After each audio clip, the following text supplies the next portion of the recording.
आपके उद्बोधन के लिए आपका बहुत धन्यवाद। भारत के बायोटेक शोकेस पोर्टल विकसित किया है जो बायोटेक्नोलॉजी के क्षेत्र में स्वदेशी उत्पादों और टेक्नोलॉजीज़ का संग्रह है। इस पोर्टल में 750 नवीन उत्पाद और टेक्नोलॉजीज़ हैं।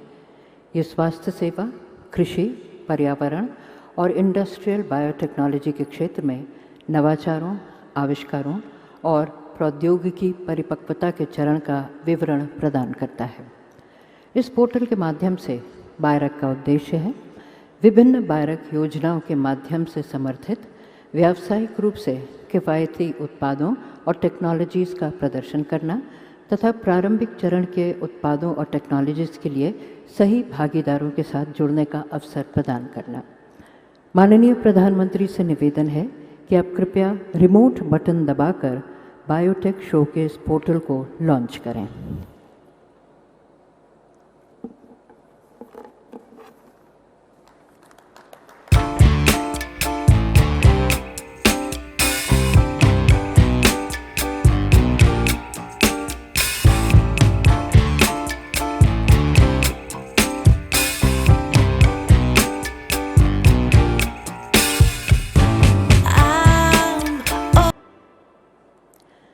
बायोटेक शोकेस पोर्टल लॉन्च करने के लिए हम माननीय प्रधानमंत्री को धन्यवाद देते हैं और उनसे निवेदन करते हैं कि आप कृपया मार्गदर्शन देते हुए आशीर्वचन दें।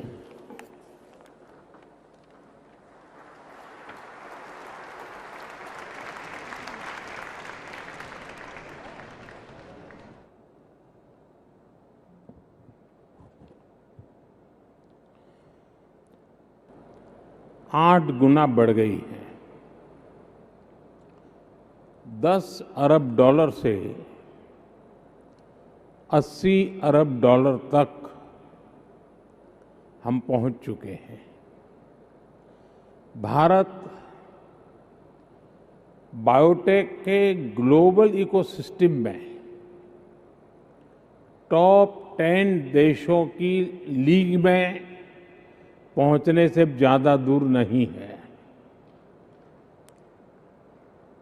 नए भारत की इस नई छलांग में biotechnology industry research assistance council यानी बायरेक की बड़ी भूमिका रही है। बीते वर्षों में भारत में बायो इकोनॉमी का, रिसर्च और इनोवेशन का जो अभूतपूर्व विस्तार हुआ है उसमें बायरेक का अहम कंट्रीब्यूशन रहा है। मैं आप सभी को बायरेक के 10 वर्ष की इस सफल यात्रा के लिए इस महत्वपूर्ण पड़ाव पर अनेक अनेक बधाई देता हूं।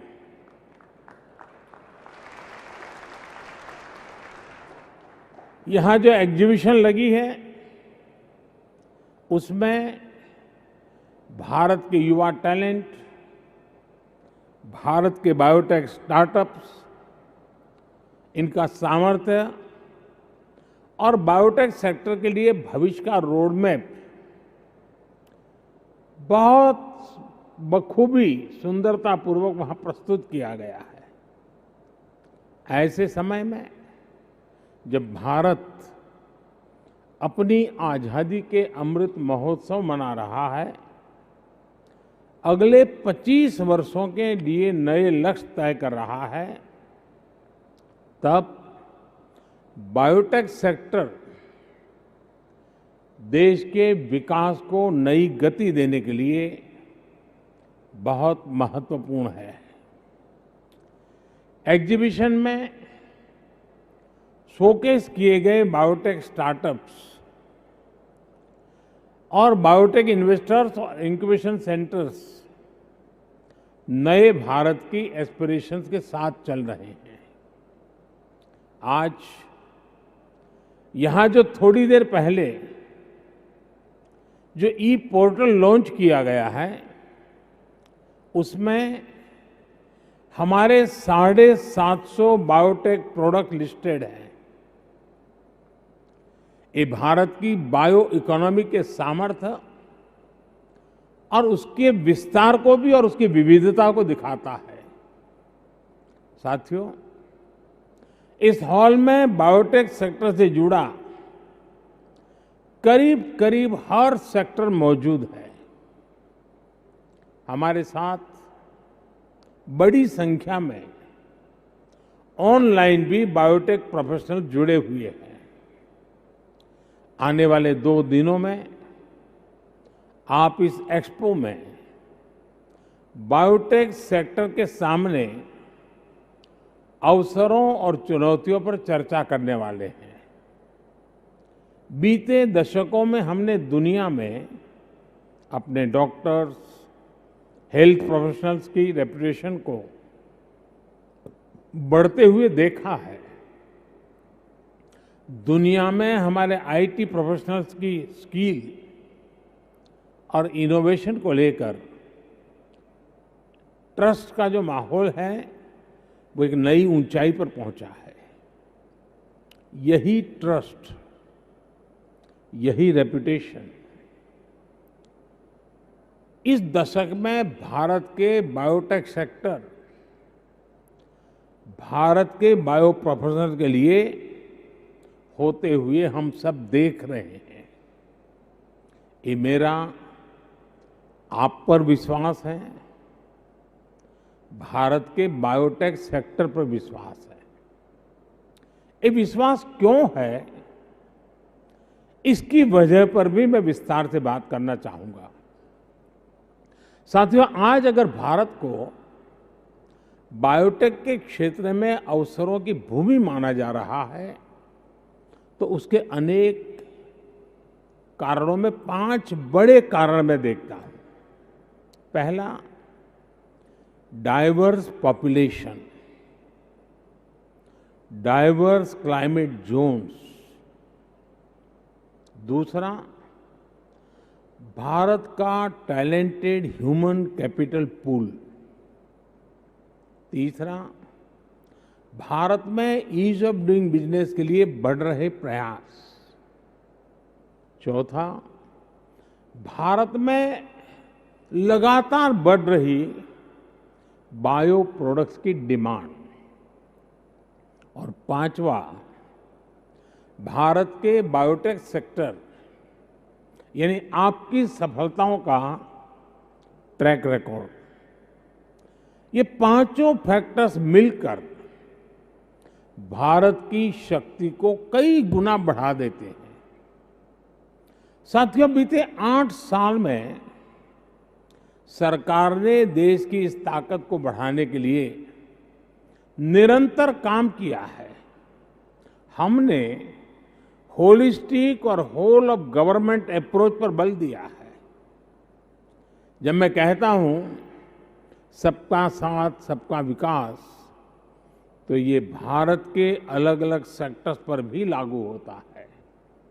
एक समय था जब देश में ये सोच हावी हो गई थी कि कुछ ही सेक्टर्स को मजबूत किया जाता था, बाकी को अपने हाल पर छोड़ दिया जाता था।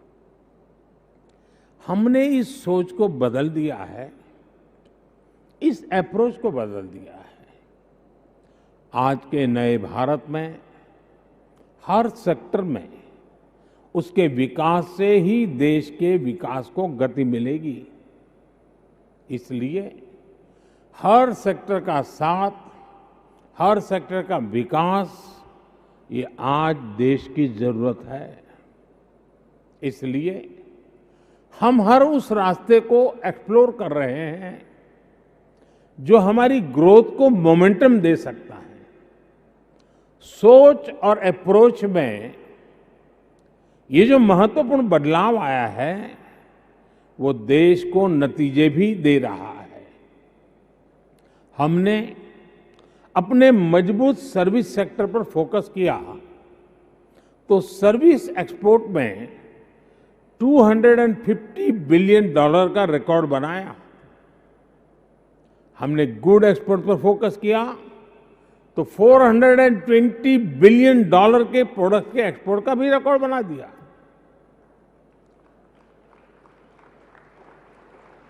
इन सबके साथ ही हमारे प्रयास अन्य सेक्टर्स के लिए भी उतनी ही गंभीरता से चल रहे हैं। इसलिए ही हम अगर टेक्सटाइल के सेक्टर में पीएलआई स्कीम को लागू करते हैं तो ड्रोन, सेमीकंडक्टर्स और high efficiency solar PV modules इसके लिए भी इस स्कीम को आगे बढ़ाते हैं। बायोटेक सेक्टर के विकास के लिए भी भारत आज जितने कदम उठा रहा है वो अभूतपूर्व है। साथियों, सरकार के प्रयासों का आप हमारे स्टार्टअप इकोसिस्टम में भली भांति उन बातों को बहुत विस्तार से देख सकते हैं। बीते 8 वर्षों में हमारे देश में स्टार्टअप्स की संख्या कुछ 100 से बढ़कर 70,000 तक पहुंच गई। ये 70,000 स्टार्टअप्स लगभग 60 अलग अलग इंडस्ट्रीज में बने हैं। इसमें भी 5,000 से अधिक स्टार्टअप्स बायोटेक से जुड़े हैं। यानी भारत में हर 14वां स्टार्टअप बायोटेक्नोलॉजी सेक्टर में बन रहा है। इनमें भी 1100 से अधिक तो पिछले साल ही जुड़े हैं। आप अंदाजा लगा सकते हैं कि देश का कितना बड़ा टैलेंट तेजी से बायोटेक सेक्टर की तरफ बढ़ रहा है। साथियों, बीते सालों में हमने Atal innovation mission, make in India और आत्मनिर्भर भारत अभियान के तहत जो भी कदम उठाए हैं उनका भी लाभ बायोटेक सेक्टर को मिला है। स्टार्टअप इंडिया की शुरुआत के बाद हमारे बायोटेक स्टार्टअप्स में निवेश करने वालों की संख्या में 9 गुना वृद्धि हुई है। बायोटेक इंक्यूबेटर्स की संख्या और टोटल फंडिंग में भी लगभग 7 गुना बढ़ोतरी हुई है। 2014 में हमारे देश में जहां सिर्फ 6 बायो इंक्यूबेटर्स थे, वहीं आज इनकी संख्या बढ़कर 75 हो गई है। 8 साल पहले हमारे देश में 10 बायोटेक प्रोडक्ट्स थे, आज इनकी संख्या 700 से अधिक हो गई है। भारत जो अपने फिजिकल इंफ्रास्ट्रक्चर और डिजिटल इंफ्रास्ट्रक्चर में अभूतपूर्व इन्वेस्ट कर रहा है, उसका लाभ भी बायोटेक्नोलॉजी सेक्टर को हो रहा है। साथियों, हमारे युवाओं में ये नया जोश, ये नया उत्साह आने की एक और बड़ी वजह है। ये पॉजिटिविटी इसलिए है क्योंकि देश में अब इनोवेशन का, R&D का एक आधुनिक सपोर्ट सिस्टम उन्हें उपलब्ध हो रहा है। देश में पॉलिसी से लेकर इंफ्रास्ट्रक्चर तक इसके लिए हर जरूरी रिफॉर्म्स किए जा रहे हैं। सरकार ही सब कुछ जानती है। सरकार की अकेली सब कुछ कर लेगी, इस कार्य संस्कृति को पीछे छोड़कर अब देश सबका प्रयास की भावना से आगे बढ़ रहा है। इसलिए भारत में आज अनेक नए इंटरफेस तैयार किए जा रहे हैं। बायरेक जैसे प्लेटफॉर्म्स को सशक्त किया जा रहा है। स्टार्टअप्स के लिए स्टार्टअप इंडिया अभियान हो स्पेस सेक्टर के लिए इन स्पेस हो, डिफेंस स्टार्टअप्स के लिए आईडेक्स हो, सेमीकंडक्टर्स के लिए इंडियन सेमीकंडक्टर मिशन हो, युवाओं में इनोवेशन को प्रोत्साहित करने के लिए स्मार्ट इंडिया हैकेथॉन हो, ये बायोटेक स्टार्टअप एक्सपो हो, सबसे प्रयास की भावना को बढ़ाते हुए नए संस्थानों के माध्यम से सरकार इंडस्ट्री के बेस्ट माइंड्स को एक साथ एक प्लेटफॉर्म पर ला रही है। इसका देश को एक और बड़ा फायदा हो रहा है। रिसर्च और एकेडमिक, इससे देश को नए ब्रेक थ्रू मिलते हैं। जो रियल वर्ल्ड व्यू होता है उसमें इंडस्ट्री सहायता करती है और सरकार जरूरी पॉलिसी एनवायरनमेंट और जरूरी इंफ्रास्ट्रक्चर उपलब्ध कराती है। साथियों, हमने कोविड के पूरे कालखंड में देखा है कि जब ये तीनों मिलकर काम करते हैं तो कैसे कम समय में अप्रत्याशित परिणाम आते हैं। आवश्यक मेडिकल डिवाइस, मेडिकल इंफ्रा से लेकर वैक्सीन रिसर्च, मैन्युफैक्चरिंग और वैक्सीनेशन तक भारत ने वो कर दिखाया जिसकी किसी ने कल्पना नहीं की थी। तब देश में भांति भांति के सवाल उठ रहे थे।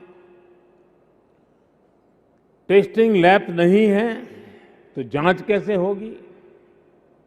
अलग अलग डिपार्टमेंट्स और प्राइवेट सेक्टर के बीच कोऑर्डिनेशन कैसे होगा?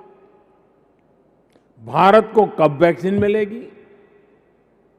वैक्सीन मिल भी गई तो इतने बड़े देश में सबको वैक्सीन लगाने में कितने साल लग जाएंगे? ऐसे अनेक सवाल हमारे सामने बार बार आए। लेकिन आज सबका प्रयास की ताकत से भारत ने सारी आशंकाओं का उत्तर दे दिया है। हम लगभग 200 करोड़ वैक्सीन डोज देशवासियों को लगा चुके हैं। बायोटेक से लेकर तमाम दूसरे सेक्टर्स का तालमेल सरकार, इंडस्ट्री और एकेडेमिया का तालमेल भारत को बड़े संकट से बाहर निकाल लाया है। साथियों, बायोटेक सेक्टर सबसे अधिक डिमांड ड्रिवन सेक्टर में से एक है। बीते वर्षों में भारत में ईज ऑफ लिविंग के लिए जो अभियान चले हैं, उन्होंने बायोटेक सेक्टर के लिए नई संभावनाएं बना दी हैं। आयुष्मान भारत योजना के तहत गांव और गरीब के लिए जिस प्रकार इलाज को सस्ता और सुलभ किया गया है, उससे हेल्थ केयर सेक्टर की डिमांड बहुत अधिक बढ़ रही है। बायोफार्मा के लिए भी नए अवसर बने हैं। इन अवसरों को हम टेलीमेडिसिन, डिजिटल हेल्थ आईडी और ड्रोन टेक्नोलॉजी के माध्यम से और व्यापक बना रहे हैं। आने वाले सालों में बायोटेक के लिए देश में बहुत बड़ा कंज्यूमर बेस तैयार होने वाला है। साथियों, फार्मा के साथ ही एग्रीकल्चर और एनर्जी सेक्टर में भारत जो बड़े परिवर्तन ला रहा है, वो भी बायो सेक्टर के लिए नई उम्मीद जगा रही है। केमिकल फ्री खेती को बढ़ावा देने के लिए भारत में आज बायो फर्टिलाइजर और ऑर्गेनिक फर्टिलाइजर को अभूतपूर्व प्रोत्साहन मिल रहा है।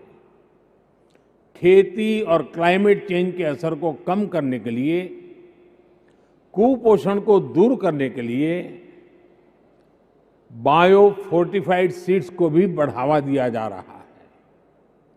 बायोफ्यूल के क्षेत्र में जो डिमांड बढ़ रही है, जो R&D इंफ्रास्ट्रक्चर का विस्तार हो रहा है, वो बायोटेक से जुड़े एसएमईज के लिए, स्टार्टअप्स के लिए एक बहुत बड़ा अवसर है। हाल में ही हमने पेट्रोल में इथेनॉल की 10% ब्लेंडिंग का टारगेट हासिल कर लिया।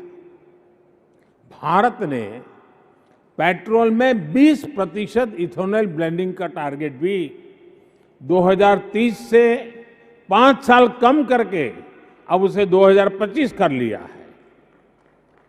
ये सारे प्रयास बायोटेक के क्षेत्र में रोजगार के भी नए अवसर बनाएंगे, बायोटेक प्रोफेशनल्स के लिए नए मौके बनाएंगे। सरकार ने अभी हाल में जो लाभार्थियों के सैचुरेशन, गरीब के 100% सशक्तिकरण का अभियान शुरू किया है, वो भी बायोटेक सेक्टर को नई ताकत दे सकता है। यानी बायोटेक सेक्टर की ग्रोथ के लिए अवसर ही अवसर है। भारत की जेनरिक दवाओं, भारत की वैक्सीनेशन, जो ट्रस्ट दुनिया में बनाया है, जितने बड़े लेवल पर हम काम कर सकते हैं, वो बायोटेक सेक्टर के लिए एक और बड़ा एडवांटेज है। मुझे विश्वास है आने वाले 2 दिनों में आप बायोटेक सेक्टर से जुड़ी हर संभावना पर विस्तार से चर्चा करेंगे। अभी बायोटेक ने अपने 10 साल पूरे किए हैं। मेरा ये भी आग्रह है कि जब बायोटेक अपने 25 साल पूरे करेगा तो बायोटेक सेक्टर किस ऊंचाई पर होगा, उसके लिए अपने लक्ष्यों और एक्शनेबल पॉइंट्स पर अभी से काम करना चाहिए। इस शानदार आयोजन के लिए देश की युवा पीढ़ी को इस क्षेत्र में आकर्षित करने के लिए और देश के कौशल को दुनिया के सामने पूरे सामर्थ्य के साथ प्रस्तुत करने के लिए मैं आप सबको बहुत बहुत बधाई देता हूं, बहुत बहुत शुभकामनाएं देता हूं। बहुत बहुत धन्यवाद।